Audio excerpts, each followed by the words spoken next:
Welcome to this Reuters webinar.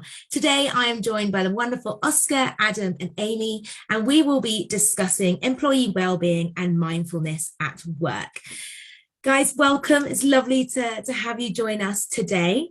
And before we start, I would love for you to introduce yourselves. So Oscar, I will start with you. Hello, everyone. I'm very pleased to be here. I am an immunologist and neuroscientist. And after my work at the universities and clinical research, I moved into the biopharmaceutical industry, where I've been about 30 years. Right now, I am a chief medical officer of a company, biotech called ISC Therapeutics. We're focusing on gene therapies, which might potentially be a functional cure for patients. In our case, we're focusing on hemophilia A. And the reason I'm so excited to participate in this webinar is because at some point, about 5 years ago, I had a situation in my family with a very serious health scare. And also I noticed at work that I had what I call high functioning anxiety. And because of that, I decided to take practical, which was a couple of years where I was doing consulting. And while I was doing that, I started focusing on my personal mental well-being and also my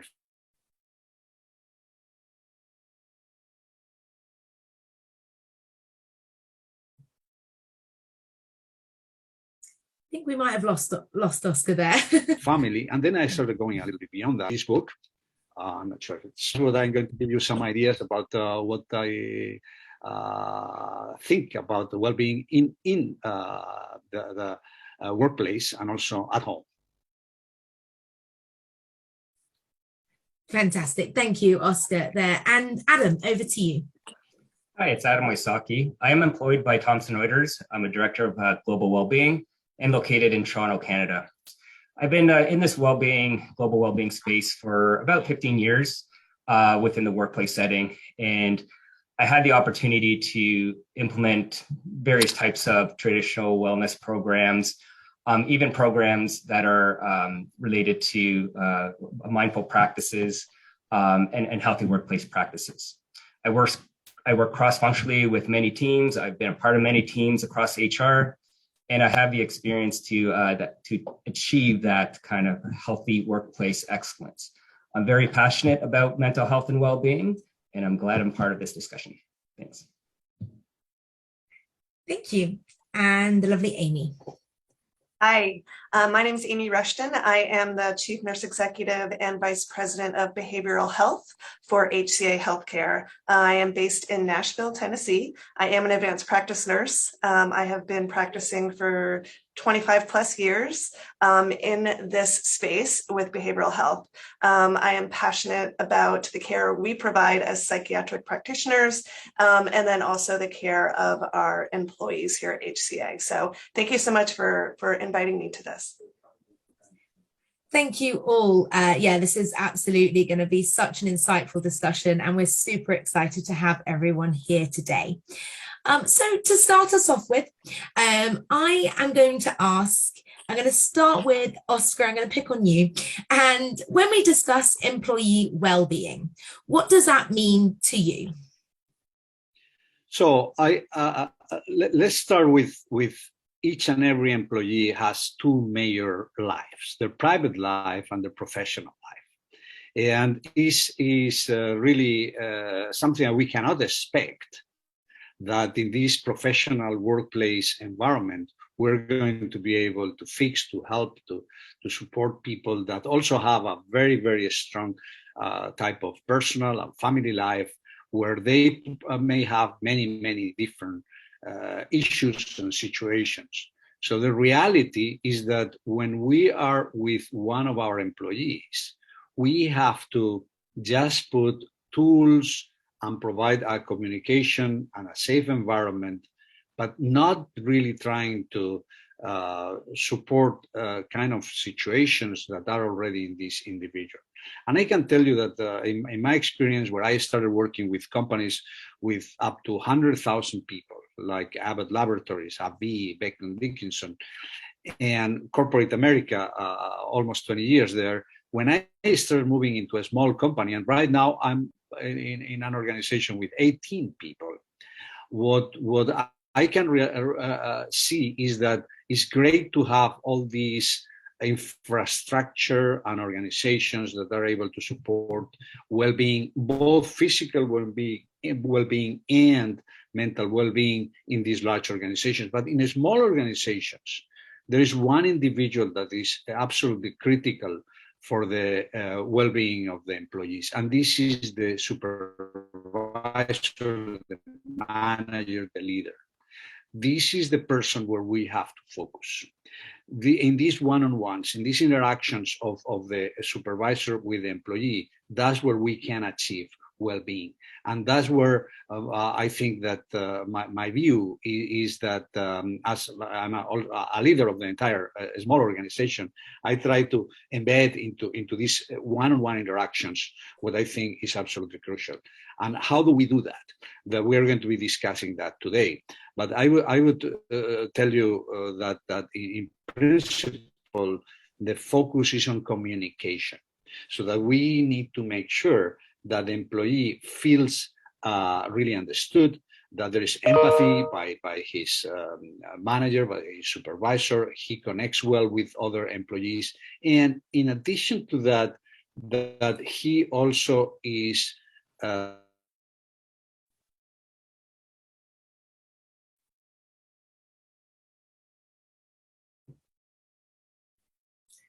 we lost him there again. Responsible of his tasks. Definitely, everyone wants. There is communication and there is recognition is sufficient in my view to have this patient feel better. And again, there are situations, personal situations that maybe cannot be fixed, but we can support that. Yeah, and I'm going to add to that just because when you look at the pandemic, right, it really motivated companies and even Thomson Reuters to expand our efforts in well-being and put a spotlight on mental health. So the conversation of employee well-being back even 10 years ago, a lot of it was focused around the physical, right? And now it's all aspects of that work and life, right? From the environment they work in, how they feel, how they bring their best to work, right? Kind of look at the big picture. And now you're hearing more and more about, other pillars or, what are you focusing on? Oh, the emotional, psychological, social, the career, even purpose or the community. So it became that more all aspects, working life, holistic approach to well-being within the workplace. Yeah, Adam, to hop on that, I know HCA Healthcare, we've really expanded what emotional well-being is. We have a financial component, we have services or resources to help with childcare, tuition reimbursement, just taking that very broad, holistic approach. So it really has kind of expanded over the last few years.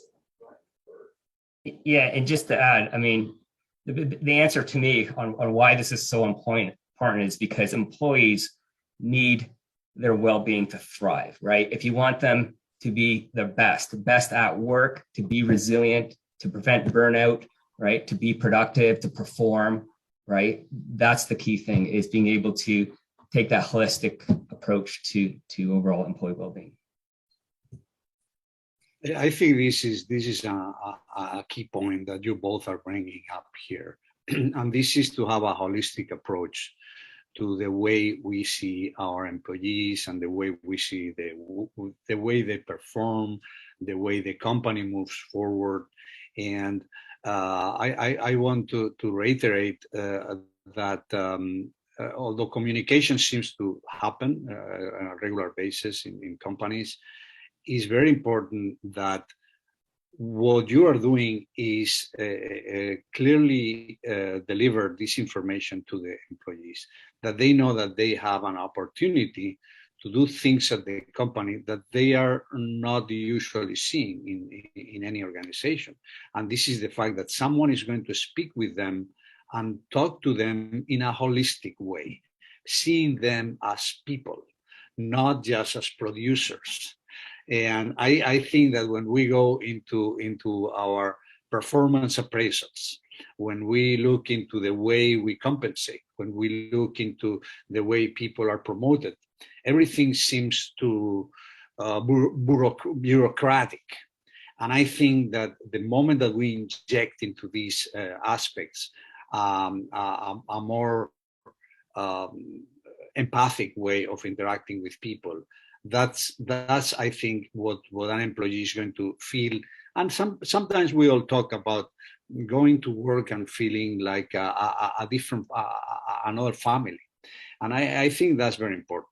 Let me also bring up something that I was discussing with my team recently. We have two types of networks in an organization.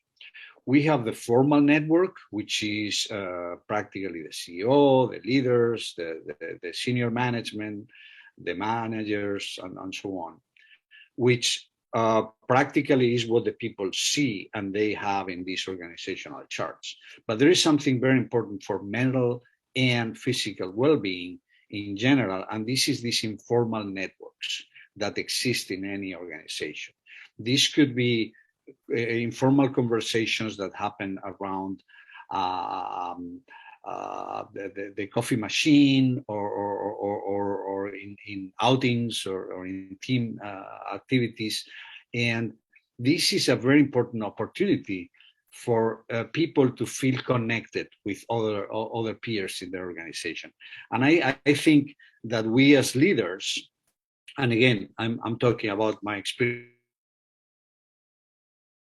practically leading organizations for the past almost 20 years, is that we don't see that.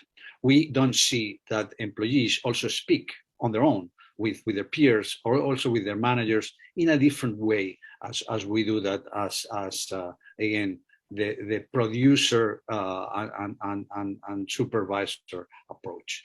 And I think that if we are able to encourage this kind of communication, this is going to make sure that the employee starts slowly opening up about things about themselves that usually don't come up. And I'm going to stop here to let you pick on these ideas.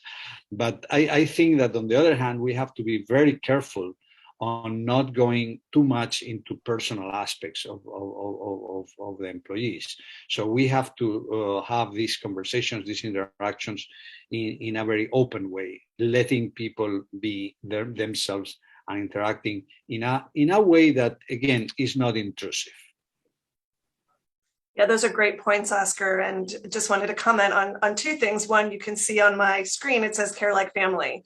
And that's really, with HCA, what we want to do. We want to care like family, and make sure that we are providing, all the resources that we can, so everyone is functioning at their highest potential. And if not, we need to raise them up. But we just started a mental health and wellness colleague network here at HCA. It's just about to launch. We have several other network colleagues or colleague networks. And just to reiterate what you said, it's peers providing support to their peers. And it's that informal communication where you can learn about a local resource, or you can reach out across state lines and see what's happening in another part of the country. So there's a lot of power in those informal networks. Yeah, and just to add for that care topic, that's something that Thomson Reuters, it's a part of our culture too, where our leaders and people leaders, everyone's encouraged to care for others. And open up that dialogue, that conversation, right? Like, how are you doing? That's a question, people ask, and sometimes, you get an answer back, I'm fine. But what does fine really mean? That's not acceptable, right? As a people leader, we're encouraging them to be comfortable to open up the conversation, find out if there's anything that's going on, not personal to the point of confidentiality, just so that enough that, is there something the manager can do to support that individual during the day? Whether it's, offloading demands or delegating, right, to support that individual, or even referring to resources that we have, our employee assistance program or our mindfulness meditation, something that can help them. So caring is a part of our in this approach to ask how you're doing is a part of our mindful business practices. So, which we embedded throughout the organization. Fantastic. Yeah, I mean that mindful business embedding, I'm really interested in that, and we'll definitely dig into that because I think it's so vital and it's something that every company can be doing. To kind of go back a little bit, I know we have mentioned so far that obviously a lot of these conversations have accelerated through the pandemic, but really kind of digging deep into that. You know, employee well-being has been a focus for majority of companies for a long time. But why is it such a prominent issue now? You know, what is it about the pandemic that has really affected our employees? You know, what is the real reason that we're accelerating this conversation? Adam, I'll let you take that one away. Well, yeah, I guess through the pandemic, I mean, there's some research that shows definitely when it comes down to symptoms of mental health in 2021, there was a jump, an increase. I have some data that supports that. It said 76% had increased with a mental health condition versus 59% in 2019. We hear a lot about burnout, the work and life. All right, you can't. Everything's blended, right? It's just taking an impact and a toll on individuals, and it's almost like a skill set, or you have to learn how to deal with it, and a lot of people haven't. And so this causes stressors, unnecessary stressors, stressors that people maybe new stressors that they couldn't manage, and so forth. So it's something that holistically, this disruption, this factors such as change and uncertainty and demands all impact how we feel mentally and emotionally. You know, Adam, in our hospitals that we see across the countries, they were in it every day, providing care to all sorts of different patients. And so their work hours extended. They had to have multiple roles in their household. They were a teacher when they left work, or, they were the single dad that, had to spend all their time on the video. And, I think people had to learn different roles during the pandemic. And people were in that crisis mode that they just had to get through. And I think as we get further away from the acute phase of the pandemic, I think these feelings of being overly stressed are now surfacing, where people have some time to reflect. And, what was not triggering to them maybe yesterday, something triggers them today. And that's really the phenomena about trauma, is you never know really when something's going to become very traumatic. So I think, greater workloads as well for our staff. We had the Great Resignation. So we've got our care providers who are just working and working and working and working. And it's trying to find that balance. And I think just now more than ever, people just need that support. I think you both, Adam and Amy, described very well what has happened over the past 2 years with the pandemic. But I would like to go to today, to what we are reading in the news and what everyone is talking about. What do we do now? Should we go back to work? Should we work 5 days a week, 4 days, 3 days, hybrid work? And I have my own opinion there, and I would like to hear yours. But I think that the world has changed forever. So I think that the pandemic has, and also what in some ways is a highlight of this conversation today, is the Great Resignation. And that's because the people are realizing that they also want. It's not all about money that obviously you need to make from work. It's not just about your professional development. It's about also your personal development and taking care of yourself and your mental health and your physical health, which I think both are connected. And in my view, the only approach that we can take is something that I'm not really seeing, and this is a lot of flexibility. So that we, again, and I come back to a small organization like mine, where the key is to have these one-on-one conversations and to ensure that each employee, each person takes their own path, and we support them. And I've been seeing situations in our organization where that doesn't happen, and this person has left. So we need to ensure that we really understand, again, without going into an intrusion into personal aspects, and see each and every person from their own perspective and letting them talk. And I tend to do that. I try, but sometimes obviously you have your to-do list, your tasks. Did you do this? Did you do that? How are we progressing on this program, in this project? But I try, at least at the beginning of my one-on-ones with my team, to just have an open question and letting them talk a little bit about whatever they want to talk about, their family situation. And by the way, it changes because sometimes the kids are at home, sometimes their school has decided now to have more remote than they were expecting. So the needs of our employees right now are changing continuously. So there is no way, I think, that we can establish a kind of policy saying everyone has to do this or everyone has to do that. And that's my buzzword today: flexibility. Yeah, and I agree. It's like we're still learning as we go, and collecting employee feedback is important. At Thomson Reuters, we're also training people leaders to be more comfortable to have conversations with their employees. That will help.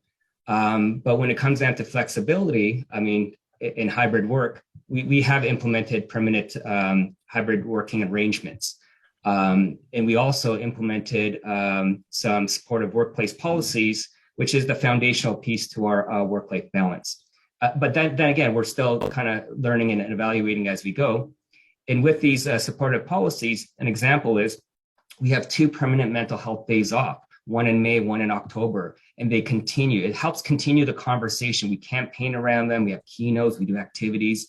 And we know conversation on mental health is not a one-day thing. It should continue out month to month. And we do that, and we embed that through the organization. But just as important, we launched a Flex My Way policy.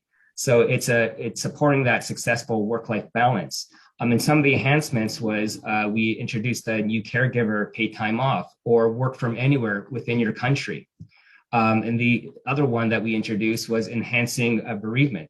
So these workplace supportive policies do help, but I agree that we're learning as we go, and we have to continuously evaluate and listen to the needs and understand the needs of our employees. Absolutely. And interestingly there, you talk about the flexible home working there, Adam, and being able to work wherever or having caregiver days off, etc.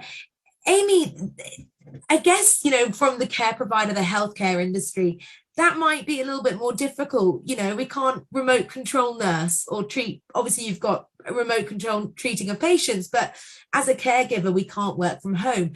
So, what policies are you running at the moment at HCA to really support employee well-being where we can't have that kind of flexibility?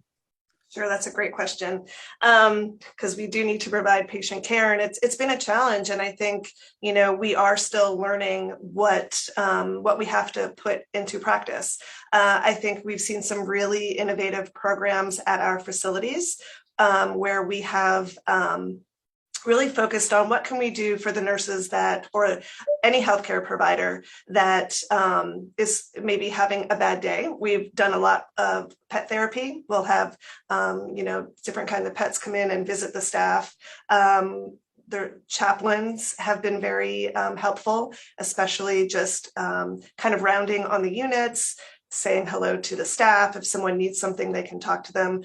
We've got on-site EAP services in some of our facilities. We also have what's called a nurse care call line, which was specifically for nurses. And they could use this hotline and talk to someone who is familiar with the unique challenges of being a nurse and working in a facility. That's been very helpful for our nurses. we have a partnership with a company called PsychHub. And they have a program called Mental Health Ally, and that's teaching our leaders, our directors, skills that they can take just to make sure that they're providing the support for their staff, where they can recognize if someone is struggling and how to have that conversation, especially when the conversation turns to something that might make someone uncomfortable. If a staff member says, "I'm feeling like I want to kill myself," so we want to give those tools to our directors. That was something that we really we heard loud and clear, that our directors, supervisors did not feel comfortable and felt that they didn't have the tools. So we're really trying to provide that to our staff. Gosh, what else do we have? We have done a lot. We've got a Thrive toolkit, which our managers can take, and it's electronically delivered. And there's some assessments that they can give to their staff to see how they're feeling, how they're doing. I've just been very happy with the way that HCA has really focused on the healthcare provider. And I think we're learning new things every day. So that's just a little bit of what we've been doing. A little bit, that's a lot. Really, really great to kind of hear how these companies step up, and really look after their employees for this. And I guess this leads really nicely on to that mindful business practices there, Adam, the practices that all companies can be embedding within their everyday workday life, as well as the solutions that we bring in. And I'd love to kind of dig a little deeper there about what you mean by mindful business practices. Yeah, I'll talk a little bit about mindful business practices, but I do want to do a shout out because we signed off on this charter, this mindful business charter in 2021. It's about a year since we signed off, but it affirms TR's commitment to the well-being of its people. So we're holding ourselves accountable to provide the best environment and support for our employees. And so what this charter is, it's a practical framework to be more thoughtful about how the impact we have on each other.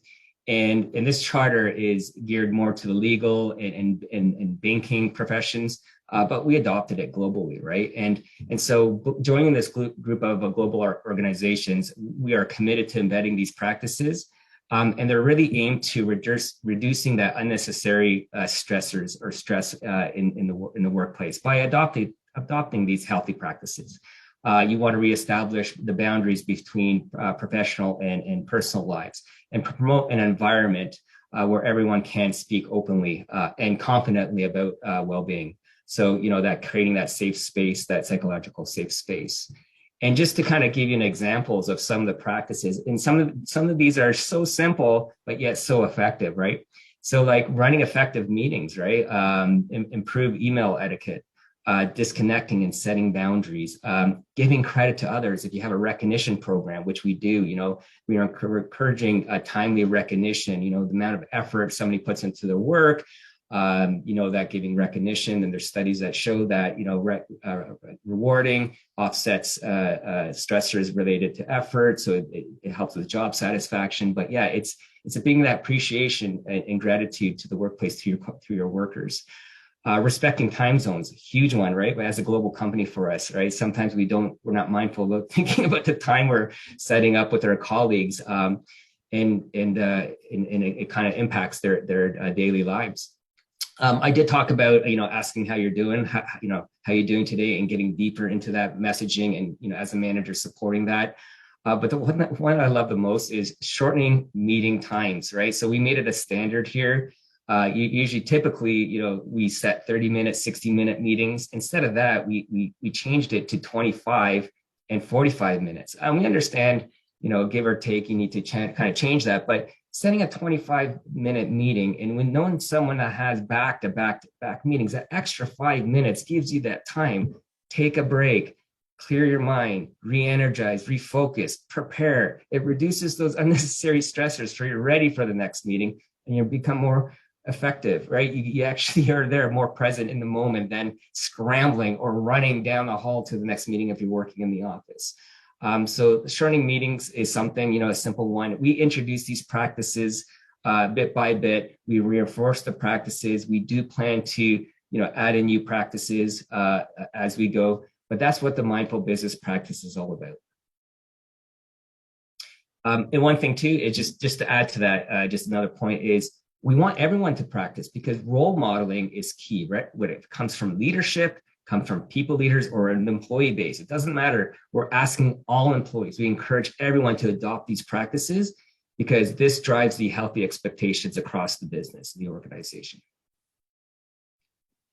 I love your idea about the 25-minute and 45-minute meetings, and these are relatively simple ways to ensure that we recognize that we are dealing with people and not with producers. Let me give you another example of something I've been doing for the past several years, and this is that using Outlook, you can decide when your email is going to be in the inbox of the person you're sending your email. So I have sometimes ideas, or I write emails a Saturday or a Sunday morning, but I time it so that it appears in the inbox of my team at 9 a.m. on Monday. And the same happens when I have an idea and I just want to make sure that that email is written at 9 p.m. And I, again, ensure that that email is going to appear in the inbox of the recipient at 9 a.m. the next day.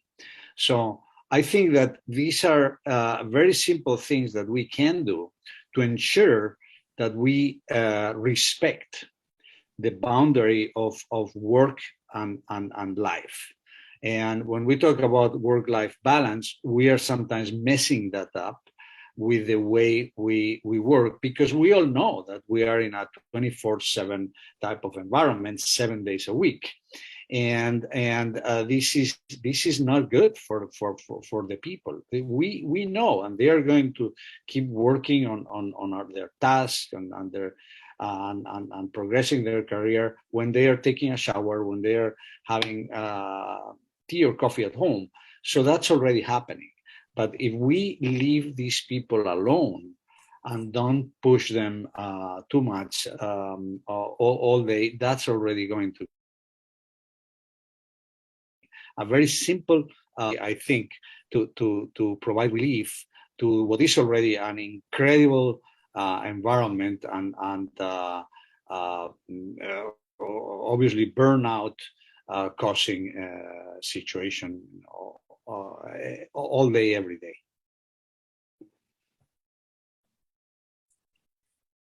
Absolutely. I think, maintaining that safe work environment, it's so important. But do you find that with all these solutions, obviously you've got the care provider specific solutions for you there, Amy, and also from other general solutions for you, Oscar and Adam, how do you find maintaining employee engagement with those solutions? Are there particular, say, EAP programs or just the simple mindfulness at work? Are there aspects of these that work better for some employees? And how do you keep on top of engagement? So Joey, that's a great question that we have really had to learn how to do that. And I think what it really came down to was the leaders at our facilities being present and hearing and listening to what people were saying and respecting the boundaries. I think that's extremely important. Especially in a hospital where you really don't get a break. But if someone needs a break, we had leaders commit to saying, I will cover your patients for you while you take some time off of the unit. So really encouraging, acknowledging, listening, supporting, recognizing has been a big part of, how we have focused on keeping our employees engaged. It's been very difficult in this environment, but the hospitals that have done it the best are the ones that their leaders are there. They are helping to take care of patients. They're very active and are very supportive. So for us, that's kind of how we have kept our employee engagement up in our high functioning hospitals. Yeah, and I'll add to that for engagement. I think it's all about consistency too. So I mentioned the mental health days off, like those are campaign months that we as teams, come together to campaign around. But it is very important for our leaders to be, having that conversation, right, and making that commitment, which they have, right, which helps when they cascade and start the communications, channels it through the organization. I mean, the people leaders there are there to support that too, right, and being able to carry that conversation to their groups, energize folks to participate. So, the success is, leadership is extremely important, which we do have support here at Thomson Reuters. But that role modeling piece is key, because when they walk the talk, employees see that, whether it's speaking up on conversations on our internal sites about a certain topic. When leaders participate, you see more employees participate. So we all have a role to play, right? And so with that, it helps kind of build that engagement over time. In mental health is still, from a global aspect, it's a topic that some countries culturally, or they're sensitive to that topic, right? And so as a company as a whole here, we have more work to get to where we want to get to with that consistent conversation on mental health. But the idea is, the more we talk about it and the more employees become familiar about it, the more comfortable they'll be able to talk about it, right, at the end of the day. So you have mentioned, both of you, several times the word presence. And when in 2015, I decided to take a kind of leave of absence and focus on something that was totally new to me, which was kind of Eastern philosophies, and try to understand what meditation means. At the end of the day, with all my work interacting with people like Deepak Chopra or Dan Goleman, and looking into all the ways we can tackle all these issues that we have from a mental well-being perspective, it came to everything was distilled into something very simple. And again, you mentioned that a couple of times, that this presence is really being in the moment. And that's extraordinarily difficult, because our mind automatically takes us to the past and to the future. So they look into a skeleton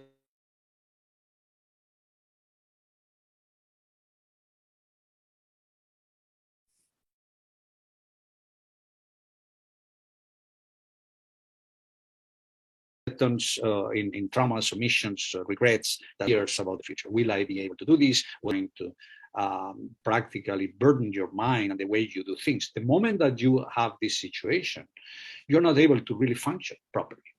So we need to be able to really be in the present moment, be conscious of what you're doing. And there is one simple approach to that, and this is something that I try to encourage with my team, and this is getting into what is called the flow state.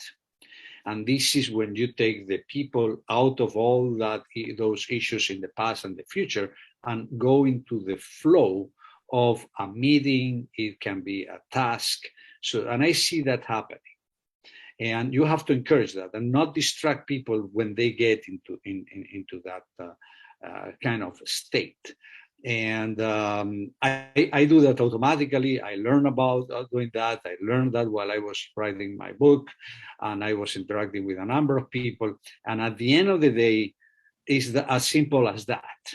Is being able to really being on task and not being multitasking, which is also what happens. And we as managers and leaders sometimes encourage people to do different things. I can tell you now an example where we are right now. I have, we work mostly through vendors and consulting firms and so on, but they have a number of core team that have a number of projects. And I've stopped a number of programs to ensure that the team is focused. Right now, for instance, I just mentioned, in about 2 months, we are going to treat our first patient with a gene therapy to resolve hemophilia. And this is our whole focus. And all other programs have been put on hold. And this is again, everyone is in this flow state, focus on that day where we're going to deliver an infusion to a patient in our first initial clinical site. And this is where we put all our efforts. And I help everyone to get rid of other tasks. And I sometimes take them myself so that they can focus on that. So again, this is just another idea about the importance of presence. What you can do in a very small organization where we don't have tools, where we don't have organizations doing this, we have to do everything on the fly. Great, thank you there, Oscar. And looking slightly on the negative side, but when we look at the way we are managing our employee well-being, what are the implications for a company, for the managers and for the company, where we're not caring for employee well-being adequately? What is that knock-on effect that we see? Amy, I'll start with you. I'd love to kind of hear that knock-on effect for the care provider side as well. People leave. Yeah. I think the retention really, you'll see that in people leaving. In your employee engagement, it'll go down. Safety events, people not paying attention, negative outcomes in your data. So I really think, you will see the impact on the actual staff, but you'll also see the impact on the care that's being provided to patients. So, but yeah, we have seen all of those. And Adam, from the kind of other employer side, the non-care provider side there, for a team and for a director, what are your implications where you see that poor employee well-being management? Yeah, I hear it all the time. Employees are more stressed. They're less focused. They lose their interest, right? Less job satisfaction, leading to reduced performance. But if you think about it this way too, like when you look at not caring, take out respect and fairness, for example. If you're not, as a manager, if you're not fair across your team, employee may pick that up. That's not caring too, right? Like you have to understand that, caring is broad. It's not only the supports, but understanding what your actions, your behaviors, how it could impact others, right? And also for emotional intelligence or yourself, how you bring yourself to work as a leader, right? If you're stressed out yourself as a people leader, other employees will pick up on that, right? And that's a part of not caring, right? And so all that leads to a poor work environment experience, right? And so I hear it all the time, through well-being channels, the well-being guy, right? People like to talk about what they feel sometimes, right? But then again, at the end of this, and I said it before, our roles, we're not counselors. We have counselors in place in certain countries and behavioral health therapists and coaching and stuff that we always direct employees to. So it's clear that, managers, even though, caring, sometimes they see it as, how far, and understand like, what do you mean by caring? How far down do I need to go, right? You're not counselors. And we always have to reinforce that point and reinforce the points we want them to practice, the mindful practices or these habits or mindset and behaviors. This is how you should practice. You're managing performance, you're managing a team at the end of the day, right? So caring is broad, but it still needs to be, I guess a lot of managers need to learn and practice some of these behaviors, like a healthy habit, in order to see more success. Fantastic. Thank you there. So we're coming to the end of this webinar. I feel like this has been really, really fascinating, understanding how different companies are approaching their wellbeing management, and what needs to be done still, really. So we're coming towards the end, and I'm going to pick on our lovely speakers to kind of give us some key takeaway points. So Amy, I'll start with you. What are your kind of key takeaway points from the discussion, and are there areas that we still need to work on? Yeah, I think a key point for me being in the healthcare kind of setting is one approach is not going to be okay. I think Oscar touched on this, that an individual takes their own path. And so having different options for our staff, whether it's something hands-on right there, or something that they can look at when they leave the hospital. But I think a very holistic approach is definitely necessary. And also, just really hearing and listening to what your staff is saying. Thank you very, very much. I suppose I'll lead on to Oscar then, following on from that. So I would just say a simple word that I would like everyone to remember when you go to work, either as an employee or as a manager, because even a manager always report to someone, and this is compassion.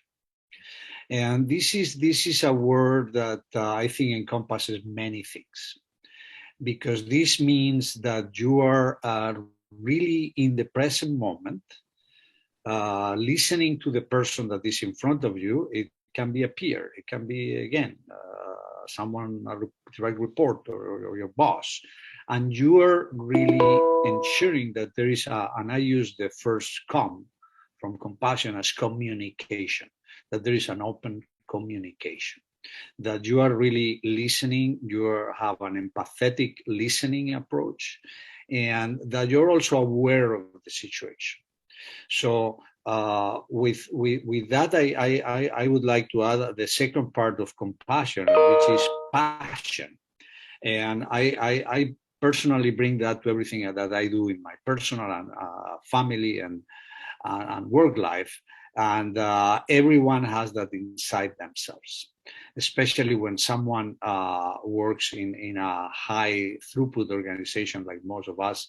You have to have passion. So compassion, for me, embeds everything that you need to be doing and at work, in family, and personal life.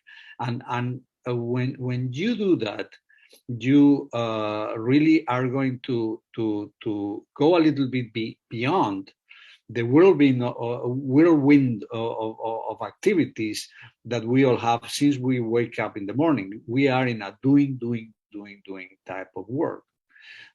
So we are expected to do something all the time. And sometimes it's just reflecting a little bit and thinking about your mind and the way also you connect with others. Fantastic. Thank you so much, Adam.